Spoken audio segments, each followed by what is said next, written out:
Welcome to the Modern People Leader. I'm so happy that Finley recommended you. I wish I could remember how she described you. I think she said something to the effect of M doesn't like to ruminate on the past. And I was like, ooh, I want to talk to M. Um, so happy that you're here with us and excited to learn even more about you. How are you doing today? I'm so good. And I'm so excited to be here jamming with the two of you. It's a cloudy day out, but I feel like literally like sunshine inside. So I'm ready. All right. So we start every show with good news stories, and it could be something personal, it could be something work related, just anything that you want to share. My good news is that I've probably hermited much longer than most people after, I don't even know if we're still technically in a pandemic or not, but last weekend I drove up to the Bay, which I lived in the Bay for about 12 or so years to see my son. He recently graduated from college in December. Got a job, got a new apartment. His girlfriend and he are living together now. And so I got to be treated to like walking through their neighborhood. They treated me to lunch. Now, mind you, he's only 22 and I think she's 24. And it was one of those moments of being a mother of an adult, trying to adult or adulting kid. And they took me to this restaurant in the inner Richmond called, I think, the Heritage Bar. And we walk in and it's like cheers. They're like, hey, Bryce. And it's this like old school, like totally Gen X, older millennial vibe. It's got like 90s R&B playing. It's this wonderful restaurant, really cool mahogany bar. And I am just like, what life am I living with you two right now? Where my 22-year-old son is taking me to like the hippest middle-aged spot in his hood. And My like everybody people. knows his name. Those sound like my people right That's right. there. Thank you. It was a proud mama moment for sure. And it was just so restoring to see him doing so well and in his element. That's awesome. So I'm a terrible golfer, but I'm trying to get into it and get better. And yesterday I went golfing, and it was me, my dad, and then I actually have a buddy that his name was Jansen, and he passed away a few years ago, and I'm still really close with his family.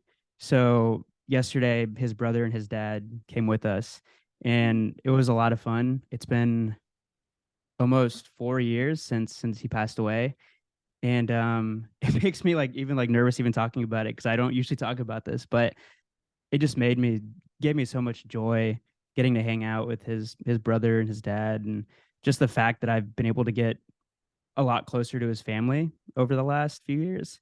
And I hang out with his brothers like on a, almost like monthly basis. So a lot of fun. It's like kind of weird sometimes, not gonna lie. Like sometimes I have to do a double take because his two brothers, Wes and Lane, look so much like him and sound so much like him. But um, yeah, that gave me a lot of joy getting to hang out with them yesterday. Mm, And my mm, dad was there. So shout out to Al. It was also nice hanging out with you. hi, Al. That was beautiful. Wow, those are two great good news stories.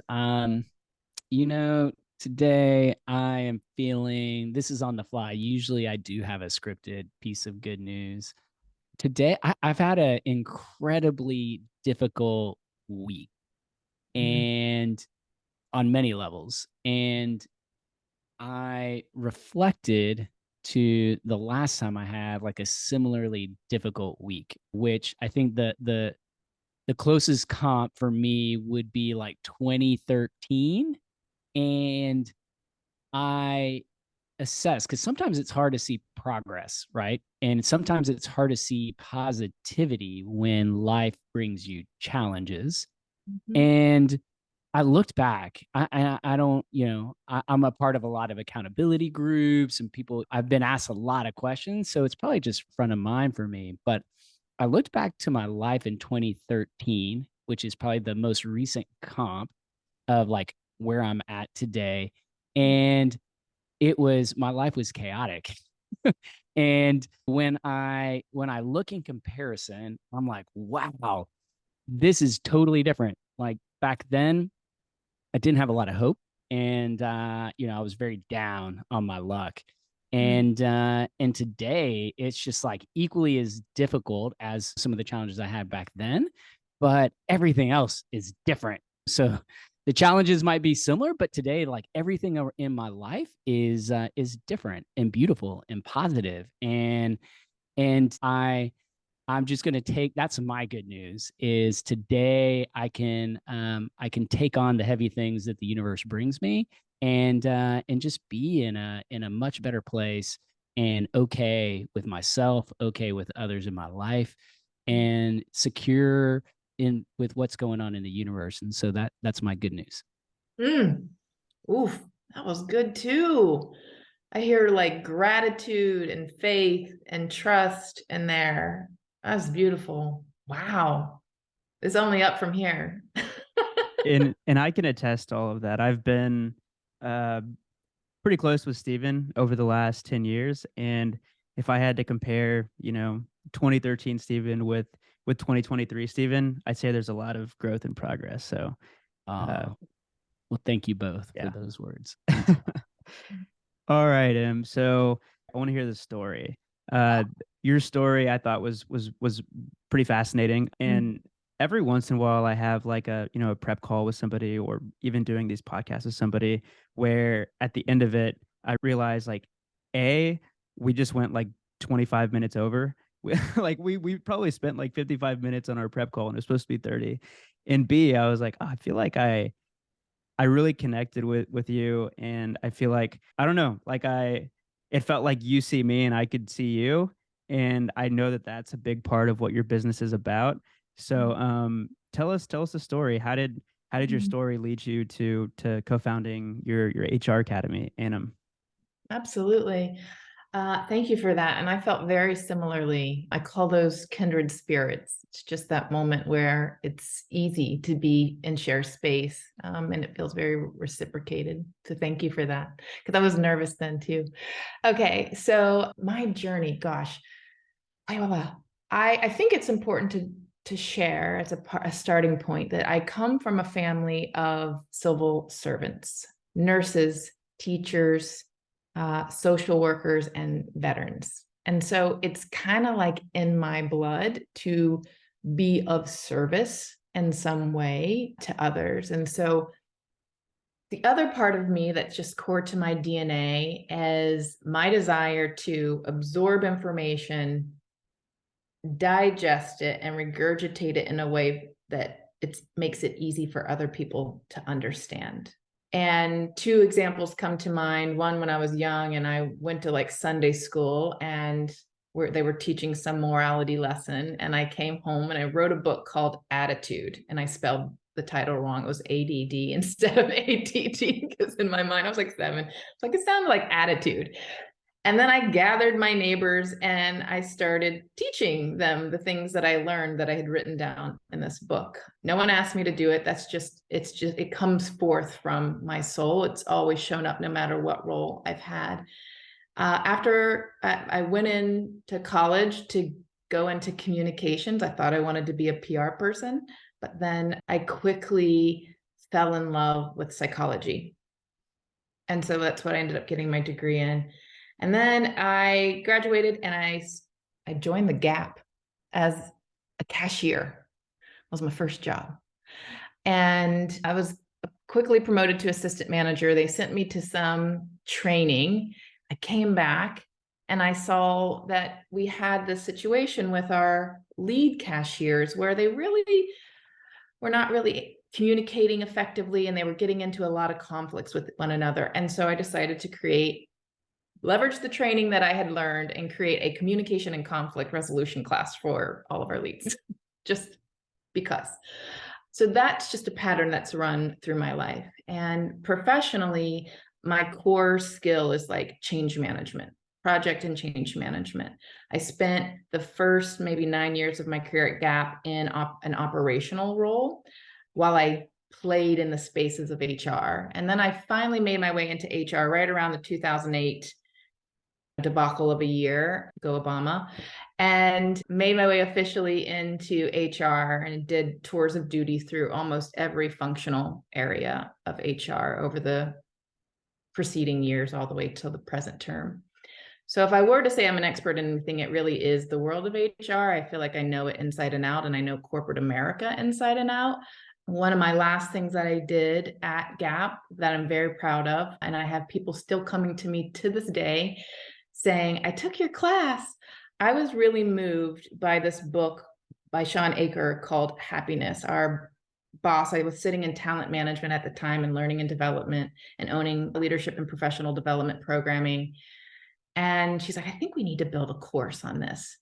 And this is on the heels of, I don't know if you guys have heard of Corporate Athlete and some early, we were early adopters of that in our executive development program, which I was involved in. And I got moved by the spirit. I don't know. I read that book. I walked into her office and I said, I need to be the one that creates this class.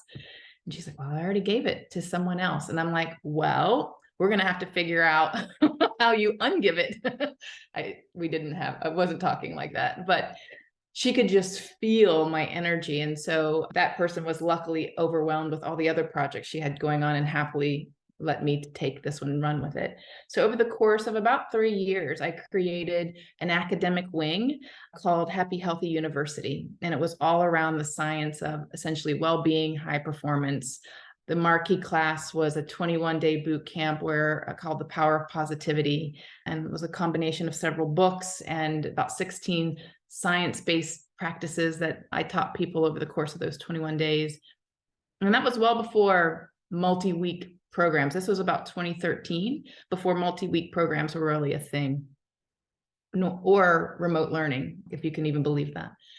So I left Gap in 2015, I think, and have been just kind of an HR nomad. I've worked at Visa, I've worked at Stitch Fix, I've worked at in different industries like solar and energy, pure tech, and making my way up to the C-suite. And I find that I keep getting pulled back into the talent management space, no matter what my actual role, business partner, head of, VP, CPO, the place that my heart always gravitates back to is HR. My last gig, or not HR, but talent management in the world of learning and development, because I just love people and their potential. So I left my last CPO job about October of 21, a little bit disillusioned. I mean, this is like 2 years into the pandemic. There's a lot of crap that the world had been throwing at us and at workers and at companies. And I was just like, what is it all for? Like, what the heck are we doing? I just felt like HR had their reputation, our reputation as a brand, as a profession, was just in the toilet. I feel like if HR could be ranked as a profession, it would sit somewhere between lawyers and salespeople. And that's not HR's fault. I think we are put in between a rock and a hard place a lot. I think we don't know who we are and what our ultimate value proposition is and what we're moving towards. I think it changes too often with the opinions of leaders. And so I think there's work to be done there. But like most of my ideas, they come to me in the bathroom, in the shower, in the bath. Yes, even sitting on the toilet. I don't know what it is. My friends say it's because water facilitates like intuition and like opening up. So in the bathroom is the place where I have all my best ideas. Typically in the shower, like running water.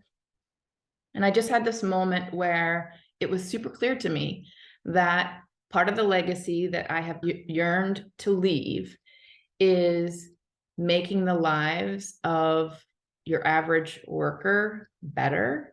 And to do that, I wanted to uplift and upskill HR and people managers. I am very, very passionate about the role they play in impacting the quality of life and the well-being of employees and the ripple effect that it has on employees' families and the communities that they live in. It's just an outsized role.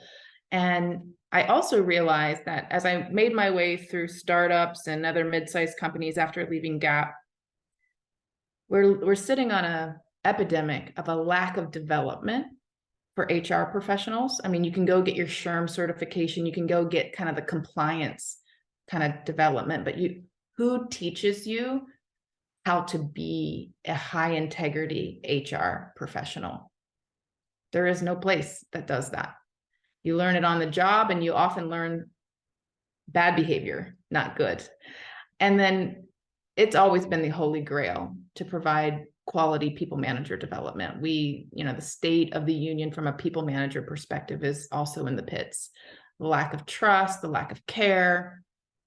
And so I had this clarity that I wanted to create kind of the academic center of learning a more modern, soulful approach to practicing, being an HR practitioner and being a modern people leader. And I knew that the person to go on this journey with me was one of my, actually isn't one, it is my all-time favorite collaborator. She and I worked at Stitch Fix together. She was an L&D and I was a business partner.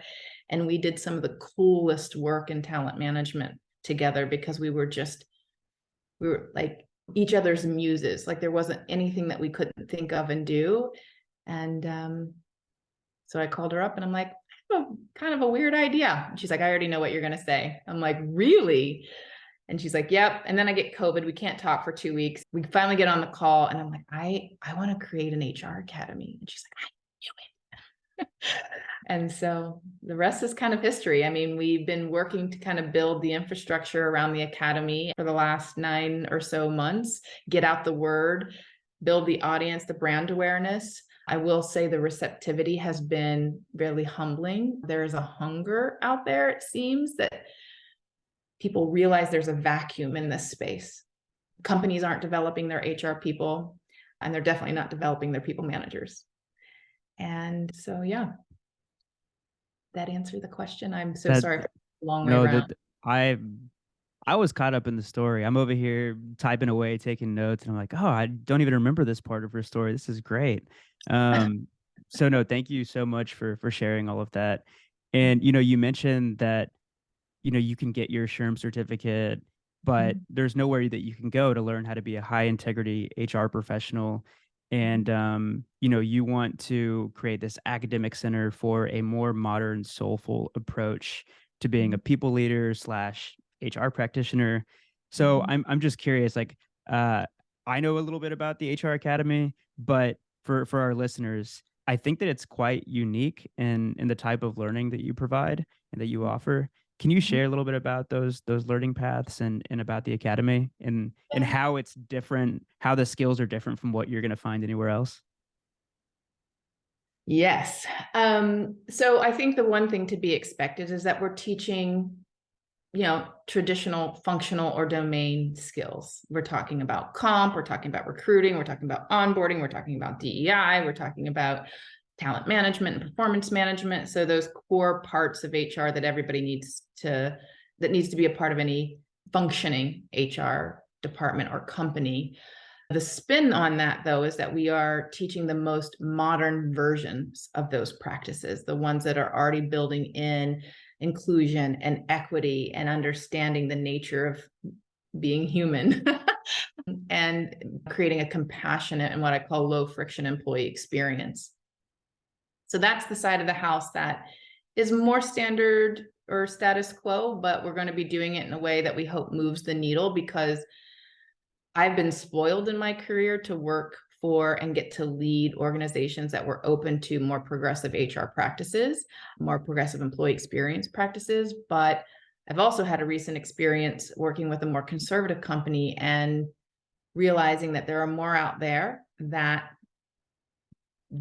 are so far behind the curve on moving the needle where it should be from an HR perspective. They're back in the manufacturing era of practices and policies.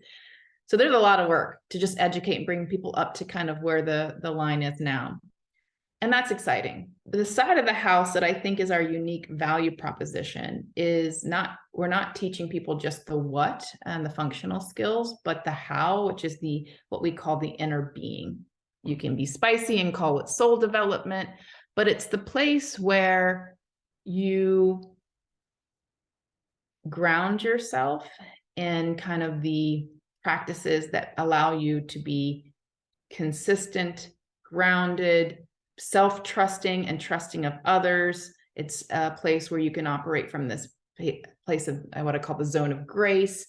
And it allows you to tackle really sweaty, uncomfortable, build your inner capacity to tackle really sweaty and uncomfortable problems, which we're only going to have more of in the universe, not less of, especially in the world of work, as the tectonic plates that have underpinned our current way of working start to shift and disintegrate. These roles of people manager and HR are only going to get harder, and there's not going to be a playbook. There was barely a playbook before, and there's definitely not one now. And what that's going to do is require people to go in and check with their own kind of inner authority, their own phone the universe friend, like, what do I do in this situation? How do I navigate? Especially a lot of those HR folks in startups who report to the COO, they report to somebody that doesn't have even HR experience. So they don't have an insight mentor or support system. What do I do in this mess? What's the right thing, not the easy thing to do? So we're building that inner capacity for them to be less fragile, more resilient, more self-trusting, more filled with grace and patience, the ability to navigate sticky, tough, sweaty situations that arise with a level of poise and gracefulness that ages well, if you will, in terms of decision making. Is that clear? Wow. Yeah. And as I'm listening to your journey, I'm thinking a lot is coming up for me, and I love the work that you're doing. I haven't had enough time to like digest everything you said yet and like compare timelines. But for me, around the time I like to call myself an old head, and I mean that in a I'm kind of proud of that. I don't mean that in a demeaning way at all. And so I joined the workforce in 2000, and so I've been through a few cycles.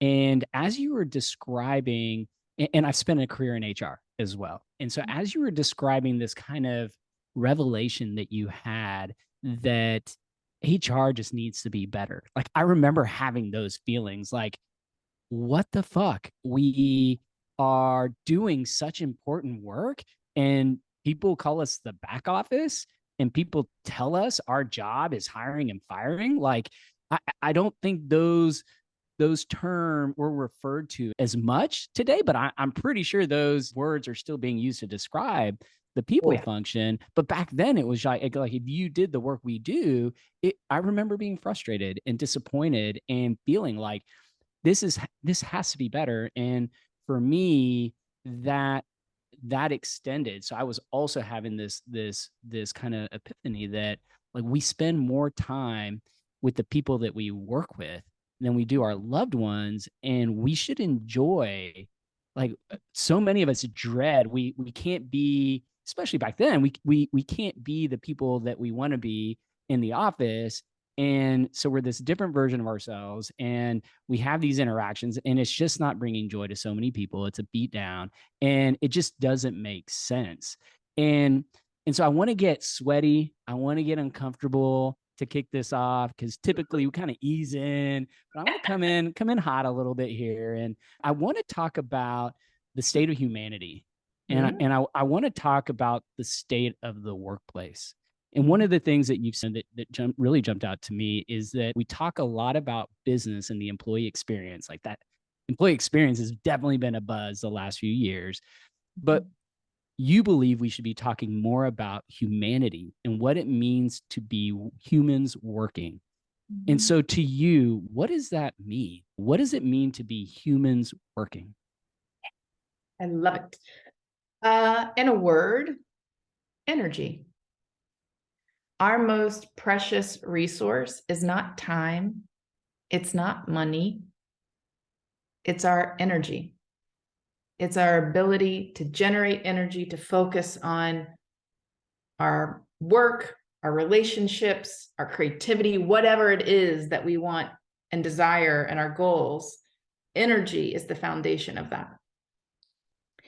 And I just feel like there are so many abuses. We as individuals and as companies abuse what I see as the natural law of energy and how it's meant to work with our human nature, which is why we have epidemic cases of people reaching and staying in the zone of burnout, just never, ever being able to get out of that rat race of just being burned out, getting sick, having to take time off, coming back, already just feeling depleted, mental health, physical health symptoms, relationships deteriorating. Like, there's so much suffering in the workplace because we don't abide by some of the basic principles of what it means to be human. And that is an inefficient use of our energy. And we treat ourselves as if we are robotic and we can produce on demand. And it's bullshit. Yeah. Yeah. I mean, I wholeheartedly agree. And I think that you said earlier, like, God, we still have a lot of work to do. And I believe we still have a lot of work to do on the HR people team side in terms of how we approach the work we do, why we're doing what we do. But we have a lot of progress to be made in the workplace itself. And I think the interesting thing that in certainly a topic we've talked a lot about on the show recently is how, I've called it the great pause, right? All of this progress that we've made due to during the pandemic, the core pandemic years, things like DEI, things like remote working, like all of these things beginning to address social topics in a human kind of human-centered way. And now I fear with the shift in the market conditions and this focus on profitability that those things have been paused, or even worse, we're going to take steps back. And I think in history there are periods like that this has happened, right? This isn't a new thing. Like history, some may say history repeats itself. And so when we think about the current state and the challenges that we have, and they're all around, how can HR teams better focus on the human element in a way that resonates? Because I feel like if this were 3 years ago, everyone would be like, yes, yes, yes, focus on the human element. This is, we gotta get this right. And now it feels more like, I guess if we can focus on that, we should, but there's also all these other things. And so I'm just curious, like, what is your take on that? I have a couple of thoughts on it. And I'm going to weave through why I said energy and what HR needs to be doing about being better stewards of the energetic resource that is the humans that work there, and how that actually is a more humanitarian centered and compassionate way. But I do think that anytime you grow, there's a period of rest and retraction. I mean, you have to, like, you can't just think about anything that grows and grows and grows. It can't just keep growing and growing and sustain in that way. So I do think there's going to be a natural need to pause and reflect on the progress that we've made, why we've made it. I mean, the pandemic gave us reasons to do this work. It was kind of screaming in our face, and we didn't have the distractions of busy commutes and other shit that we were doing. So we had discretionary energy to focus on these really important things, but we didn't have a sustainability strategy. It was very reactionary, in my opinion, right? Working from home was survival. Like, companies needed to survive. They're like, we got to figure this out. So now that the external stimulus is gone, you're left with, like, what was the original why? And most of it was tied completely to the external stimulus. And so companies need to reorient themselves around, what is now our value proposition? Who the heck are we when we don't have people screaming and telling us what we should be? Who do we want to be? Not every company is going to do it well or do it at all. And they're going to backslide all the way into the 1980s. I don't think that they're going to last for very long, frankly. And time is not their ally. If you look at how the generations are shaping up, Generation Z, young millennials, Generation Z, and Generation Alpha, they're not going to deal or tolerate that type of leadership. And I'll talk about that later, and how I think what that means in terms of competition for talent. But I no longer have this like naive Pollyannish view that all companies are going to, like, we're all going to rise and do it. No, there's going to be winners and there's going to be losers.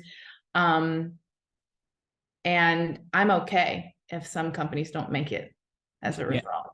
I'm cool. I agree with you. I've described it, Yeah, similar, and this is totally my hypothesis, right? I call it weretonomics because these are just like ideas that I have and about life. Yeah.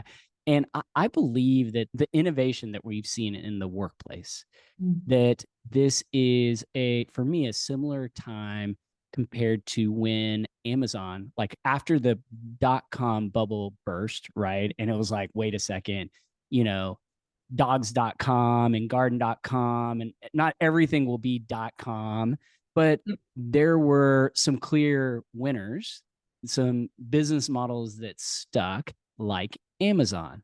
And there was, if you were in the workplace back then, there were days where people were like, yeah, this isn't really gonna stick. Like, yeah, books, okay, cool, this is interesting, but we're Circuit City. We're going to double down on bricks and mortar.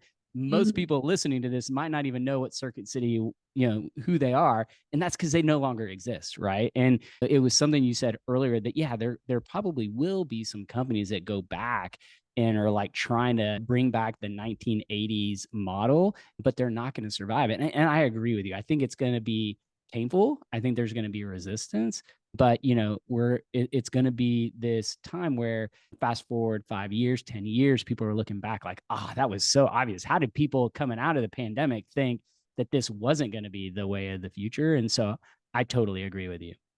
I mean, I don't have a crystal ball. It's still on layaway, if even people know what layaway is anymore, but it does feel like there's just a lot of tectonic plates that are shifting, and we can't even begin to assume that we're ever going back and recapturing the glory days of any of our wet capitalistic dreams. Like, it's all changing. The game, the rules of the game are changing literally day by day. And I think the variable is what a topic we're going to talk about in a minute, which is employees waking up.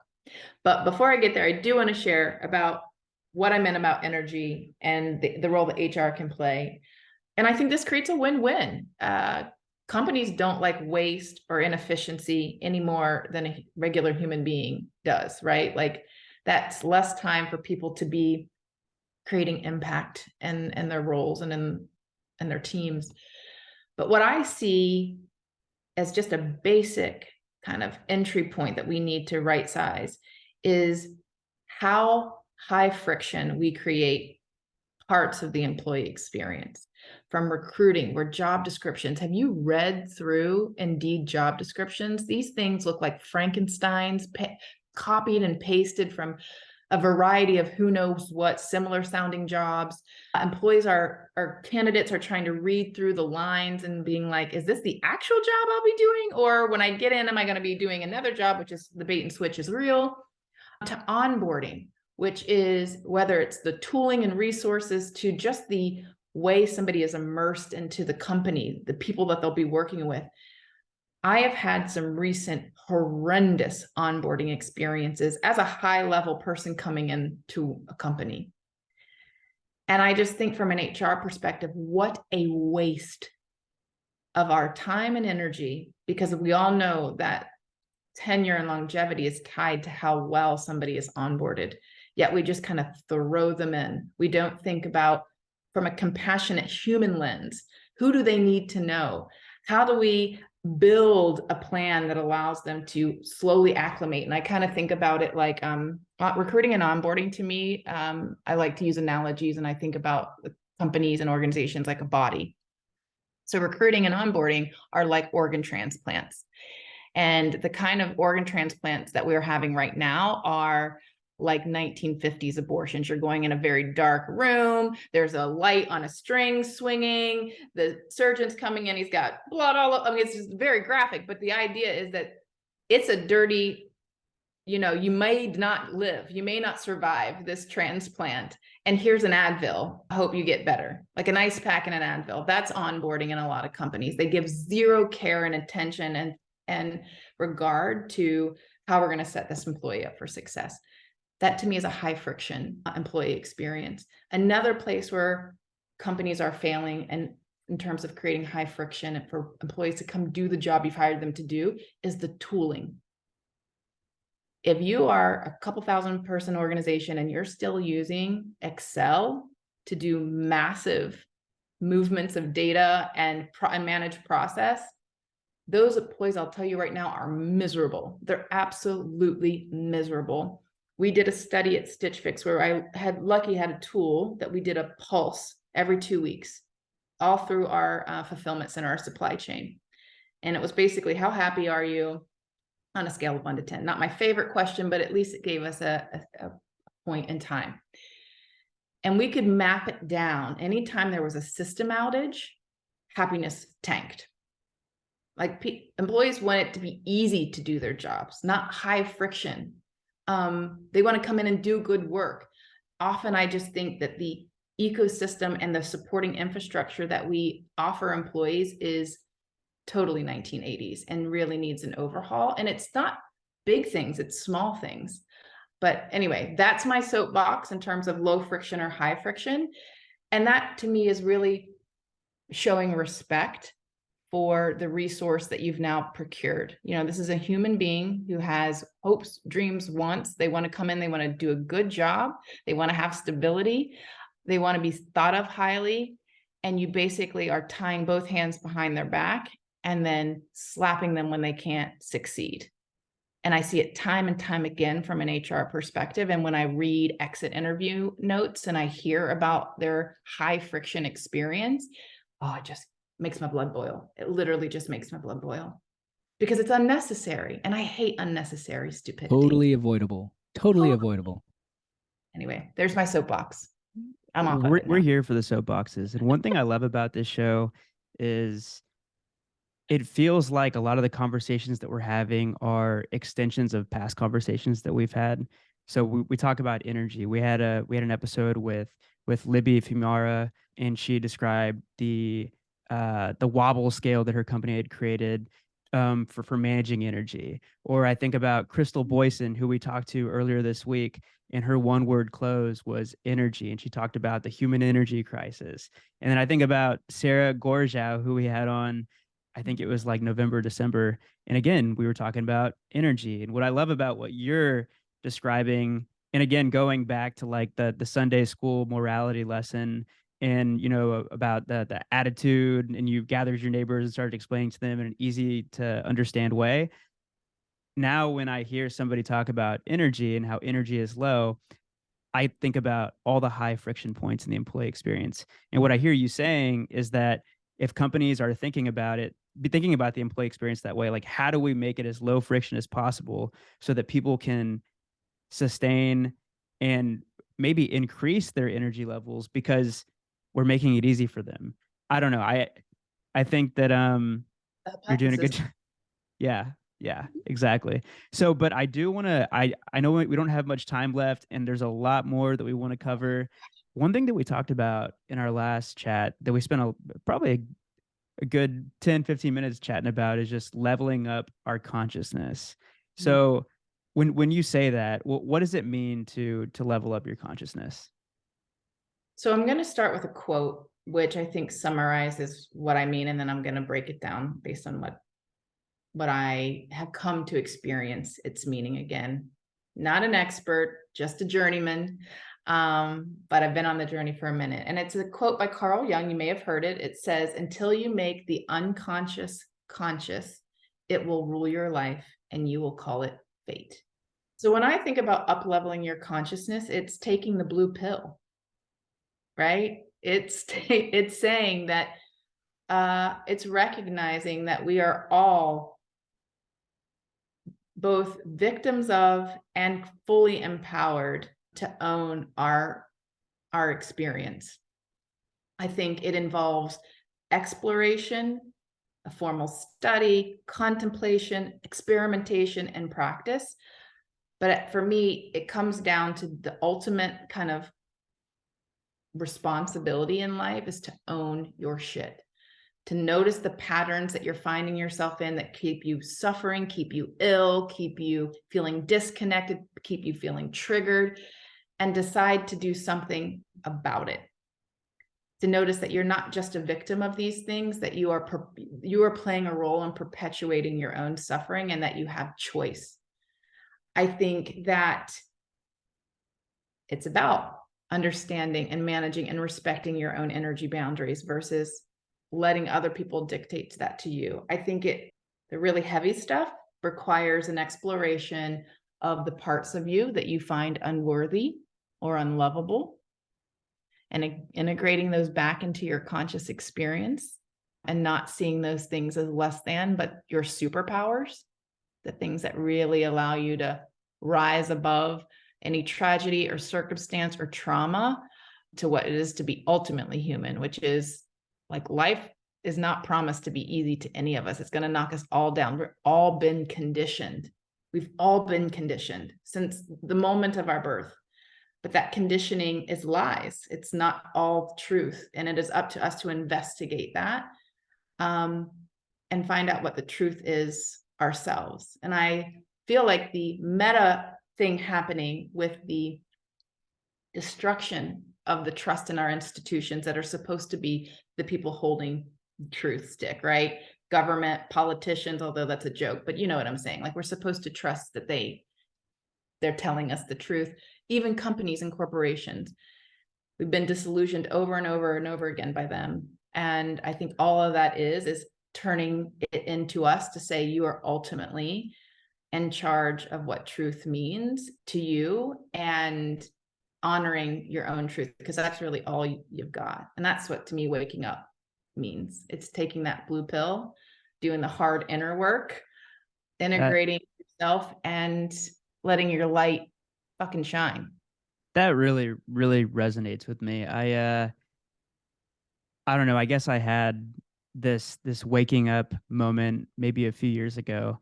It was probably going back to my good news story when my buddy passed away. I was like, the world is my oyster.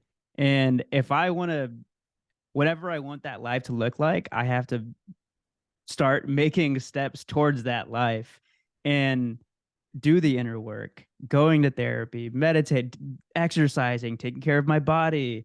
And I've experimentation. Like I sound crazy when I talk about this, and people are like, "Are you OCD?" But I have this like spreadsheet that I track everything in my life. I track how much water I'm drinking, how much alcohol I'm drinking, how many when I'm meditating.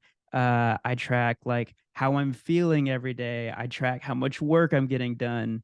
I track literally everything, and I do that because I know that if the output of what I'm trying to get to is whatever it is that I have as a goal, and I have a bunch of goals, what are the inputs that I can control in my life that will help me get there?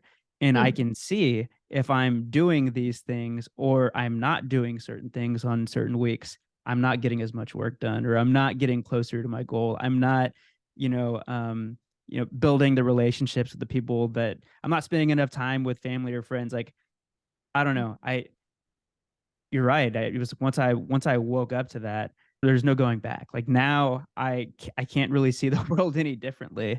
And it's tough. Like not everybody thinks the same way that I do. My therapist says that I'm not OCD, that I have an engineer's mind. So that's what I'm rolling with.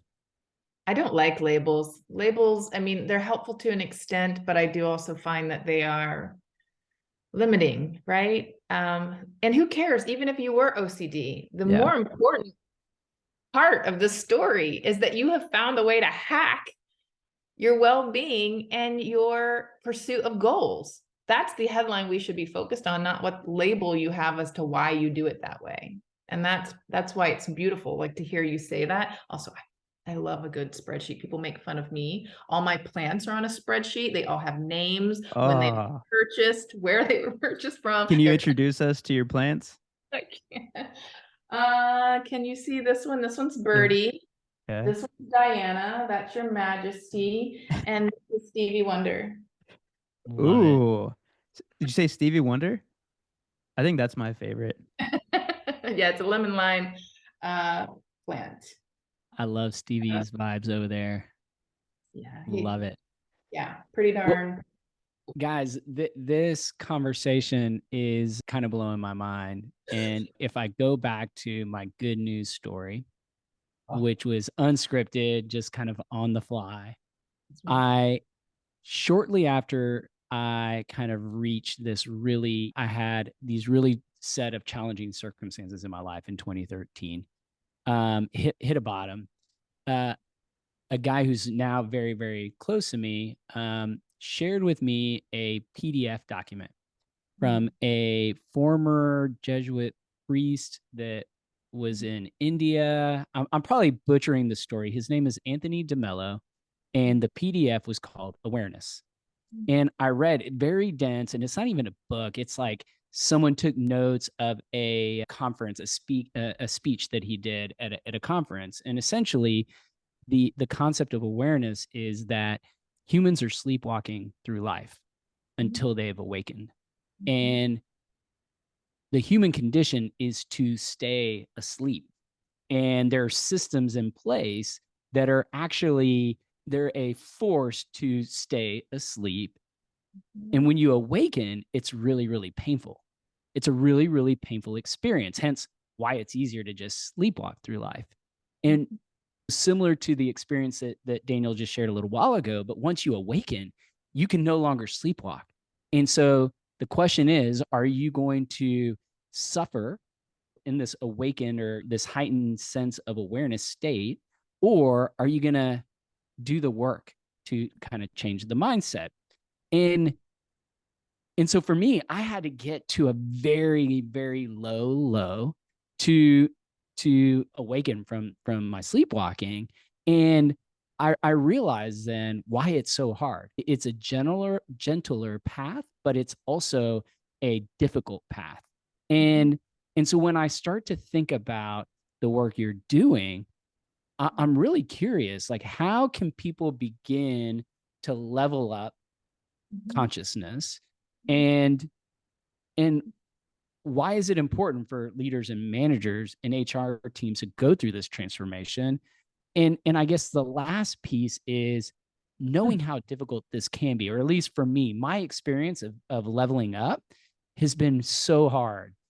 How do we scale that? How do we start to help people understand these things that we might be preconditioned to not want to understand?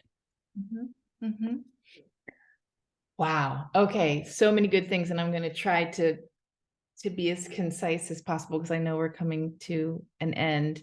I might work backwards. One, I think the Matrix does a beautiful job as describing what it actually feels like to awaken, right? And he takes that blue pill, it's disorienting. His skin and his body hurt, right? From realizing like, ooh, I've been living in a different reality. And then you wake up to like the drabness of what freedom looks like, right? It's not all the glory. It's not ego. It's just what's real. And that orientation period to kind of reorient your mindset. And I think of that one scene where the guy's like, put me back in. I want a steak. Like, I don't want to deal with all this horseshit anymore. Put me back in, plug me back in, use my energy how you will. I don't care anymore if it's fake. So the process of awakening can only happen on each individual's timetable. You can't really force it. And you see that in a lot of things, like when people are in relationship and one person awakens and the other person doesn't want to, and they stay the same, and what ends up happening, that relationship has to dissolve because whether it's friends or romantic, because the other person wants to stay asleep. And that's each of our prerogative. I do think it is our birthright, even though it might be the manufactured human condition to keep us asleep. Our birthright is to be awake and to be free and to be autonomous. And the suffering of it, I would say that we were actually suffering while we were asleep. We're just blind to the root cause. We just deal with the symptoms. Whereas the suffering that you feel when you're awake feels more like when you go to the gym and you do a hard workout. You know it's getting you somewhere. Doesn't mean you like it, but you know it's getting you somewhere. And then ultimately you show proof of that through your resilience, your hardiness, your trust, your love, your grace, your creativity, your like all the things, right? Just the vibe that awakened people who have accepted it carry is a different vibe. So that's one thing I would say. The other thing that I would say is the study. I can model it. I can talk about it. That's one way for you to kind of find this information and start to play with it. But there's nothing that's going to replace you sitting down with books and studying and contemplating these concepts. And one of the books that I will recommend to every single person, it is my new Bible. I grew up very religious. I've read the Bible front to back numerous times in my life. And this is my new Bible. It's called Gene Keys by Richard Rudd. It is his modern take on the I Ching, which is an ancient Chinese text about the 64 ways of consciousness, moving from shadow frequency and low vibration to embodying your gifts, and then transcending that to really be a beacon of change in your world, your community, your relationship, your life. So this shit is potent, and to just read one of the Gene Keys and absorb it will change your life. It'll start to transform you, I think, on a cellular level, to be honest. There are other things. Some of you mentioned diet and exercise are always going to be important of healthy things, but I think we've stopped breathing. Breath work is a really powerful tool. We've stopped breathing. I don't know how many people hold their breath throughout the day. A breath work practice is a really amazing add. Go experience some Reiki energy healing.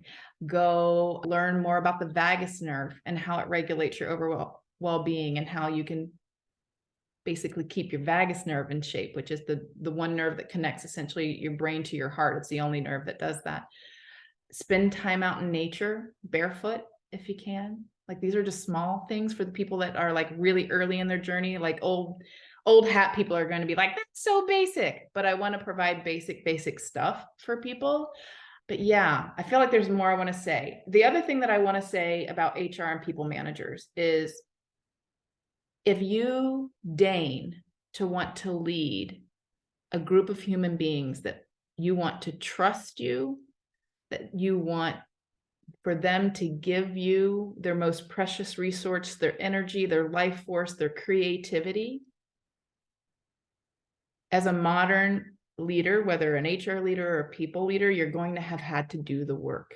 Truth rings differently. That vibe I was talking about, those are going to be the people who lead us in the future, not these command and control, do what I say, not as I do type of narcissistic leaders. We want real human beings. The amount of people that open up to me simply because I see their humanity and I talk to them like humans. I feel like sometimes I walk through companies and teams and people just flower and blossom around me because they're finally getting some sunlight and some nurturing and some nutrients. But we're all capable of doing that. You have to just do the inner work so that that light can shine for other people. And one of the bigger reasons is that employees are doing this themselves. People are doing drugs and entheogens, right? They're doing psilocybin, they're doing peyote, ayahuasca. They're accelerating their access to their deconditioning. As laws pass, that is going to be more and more accessible. Other people are going through it on other routes, just getting their body and their mind fit. So if our employees are raising the bar and we've stayed static, we're in trouble. Absolutely in trouble. No one's going to follow us anywhere or believe a damn thing that we say. The other thing that I know that companies and HR leaders and people managers are not ready for is when the hourly workforce wakes up. Talk about needing a group of people to stay asleep. So we've been forewarned. We've been forewarned. We have. Okay, so there's still like 2 sections we didn't get to go into, but if you had to pick like one thing from what we have left, like what's, I don't know, what do you want to leave people with today? Like, is there anything that we didn't cover that you want to leave people with? I just want people to know that they're more powerful and more capable than they think they are. And today I just want to give them a permission slip to fully explore that, because that greatness that you desire, that kind of is constantly nagging at you, and then that inner critic that's telling it, no, we can't, is a distracting play. The real is just waiting for you. Those parts that you've discarded, that you've said that aren't worthy, aren't good enough, you integrate them and you're going to be a superhero. You're going to be all powerful. And the first place to look is what triggers you. Where are your triggers? Those are the things that need to be looked at, investigated, be curious about them, and bring them into the fold so that you are no longer compromised and you can be more congruent. Your inner experience and your outer experience can be more congruent, and that's everybody's right. You just have to be curious enough and brave enough to follow the call. It's funny you mentioned congruence and triggers, and I know one of my main triggers, things that really set me off, is it's incongruence, when someone's words don't match their actions. And so, I love that. And, listeners, you heard it right now. The real, it's right there. It's right there for you to go out and get it. Well, unfortunately, we can't continue this, profound conversation we're having. And it is that time where we need to turn the corner. We've got a few more traditions on the modern people leader. The next section we're going to get into, it's called rapid fire questions. And it's the same set of questions we ask all of our guests. We've modified them over time. And so, a couple, I think there's one, maybe two that are new that we're going to ask you today. But the first question, how do you define a modern people leader? What are the traits and characteristics? Oh, I'm so ready for this. First, I think a modern people leader easily models interpersonal honesty. It's another way of saying vulnerability. I think they show courage to stand alone and have the capacity for sacrifice and selflessness. I do think that they've begun on some level this work to decondition. And they're not projecting their crap on their teams and other people. I think they're great storytellers. They're good with their own energetic and emotional boundaries. They're comfortable with being uncomfortable. And they deeply care not just about their team, but all the employees at the company while holding a high standard. That to me is the model for a modern people leader. Woo! Love that. Love that. So moving on, if you could go back in time and talk to a 22-year-old Em, what career advice would you give yourself and why? Okay. I like to go from esoteric to practical, but we'll start with practical. I would tell my 22-year-old self to go find a Johnson O'Connor aptitude testing center and get my aptitude test, because I didn't take that test until I was 30-some years old. And when I realized what my actual strengths were, I had found that out organically, but it was such a permission slip to let go of so much worry and angst about where I was in my career. I think to follow that, I would tell myself, you aren't meant right now to know what you're supposed to be when you grow up. I looked around to all, my contemporaries and my peers, and they just seemed to be flying up the vertical ladder of career success. And I took the spider web long way around, and I'm like, why is this happening to me? And I would tell myself that your intuition is your most powerful tool. And if you just follow it, you're about to have which I did, but with some angst and worry along the way, a rad ass ride. And you're going to end up exactly where you're meant to be. And lastly, I would tell myself to get a Chihuahua, not a King Charles Spaniel.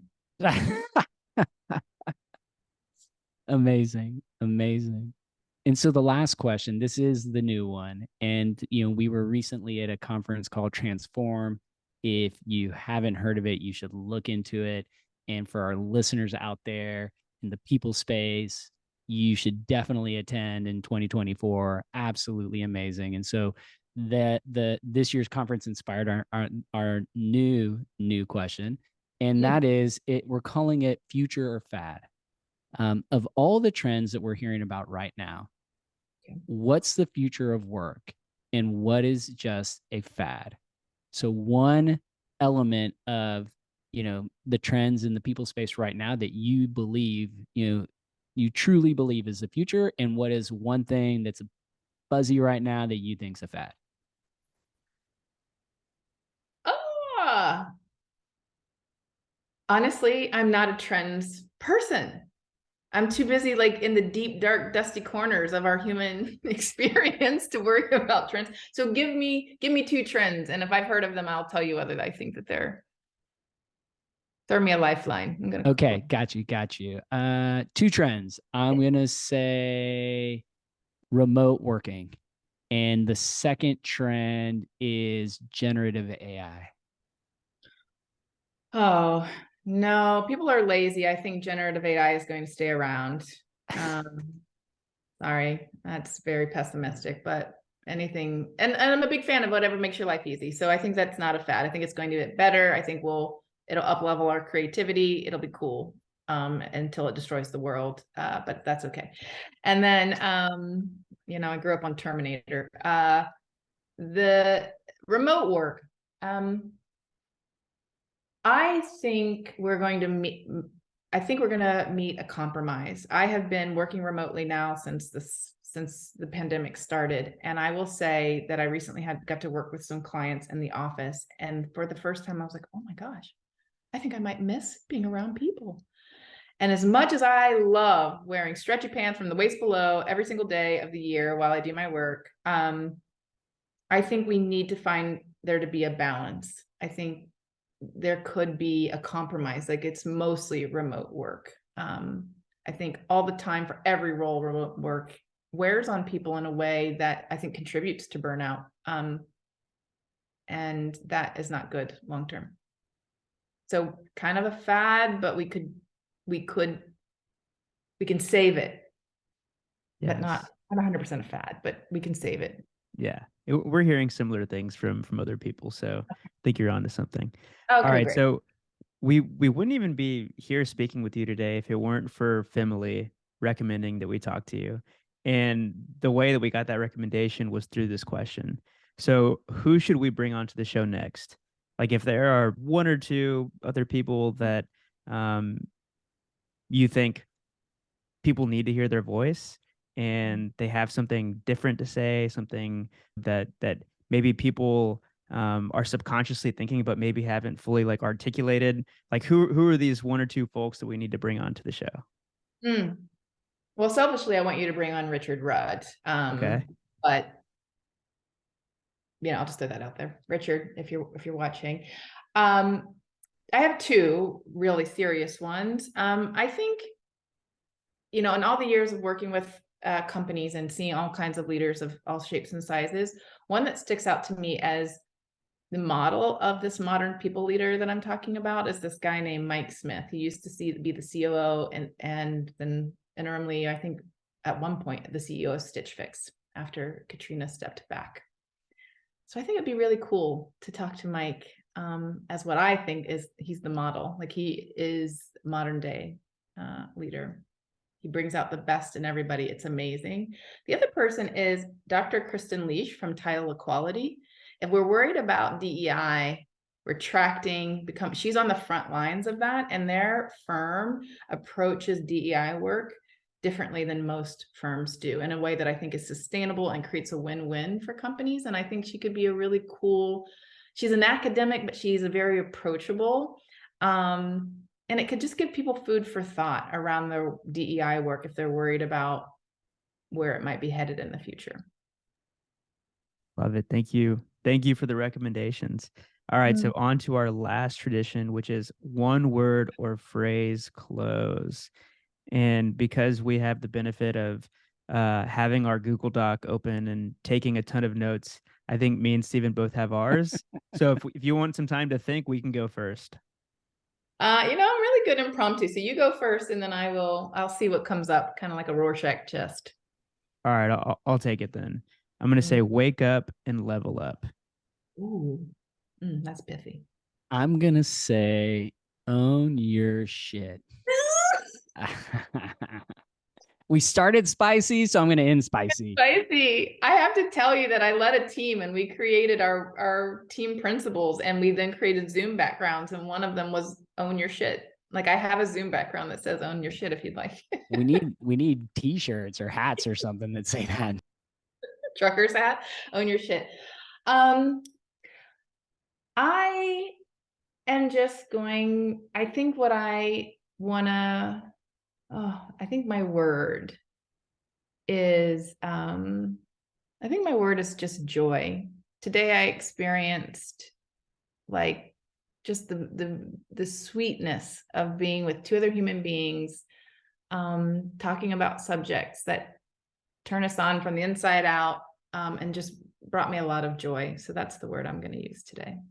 Not very spicy, but Doesn't this is have to be spicy, and I have a lot of joy right now too. So I love that one word close. Well, thank you so much for joining us. This was a lot of fun. As we said at the beginning, I had a feeling we were going to go long, and here we are. We're 15 minutes over, but man, was that fun. So thank you so much for joining us. Thanks so much. It was a great talk. Thank you. You guys are the best. Bye. You are too. Bye.